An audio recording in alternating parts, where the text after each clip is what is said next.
Isu-isu yang berkaitan dengan undang-undang, tadbir urus korporat, perakaunan dan urusan perniagaan yang digambarkan dalam cerita antara kita adalah semata-mata untuk tujuan naratif dan pembelajaran. Ia bukan bertujuan sebagai nasihat profesional atau cadangan rasmi. Pembaca dan penonton disarankan untuk mendapatkan khidmat nasihat terus daripada profesional yang bertauliah dalam bidang berkaitan sekiranya diperlukan. Watak-watak dalam cerita antara kita diinspirasikan daripada pelbagai latar belakang individu dalam dunia perniagaan dan korporat.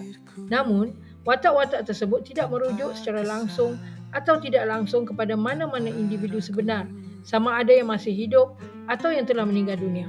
Nama-nama perniagaan dan syarikat yang digunakan dalam kisah antara kita adalah rekaan sepenuhnya dan tidak mempunyai sebarang kaitan dengan mana-mana entiti perniagaan yang berdaftar di SSM, sama ada yang masih beroperasi maupun yang telah tutup. Isu kekeluargaan, perniagaan dan korporat yang ditampilkan dalam cerita antara kita juga adalah rekaan semata-mata dan tidak mempunyai kaitan dengan mana-mana individu atau konflik sebenar.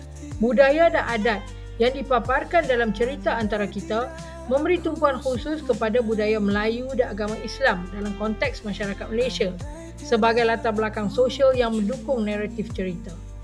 Sekiranya terdapat sebarang persamaan atau sensitiviti yang berkaitan dengan budaya, adat, agama, nama watak, perniagaan, syarikat atau isu-isu yang dibangkitkan dalam cerita ini, ia adalah kebetulan semata-mata dan tidak disengajakan kerana naratif ini mengambil inspirasi daripada realiti masyarakat secara umum.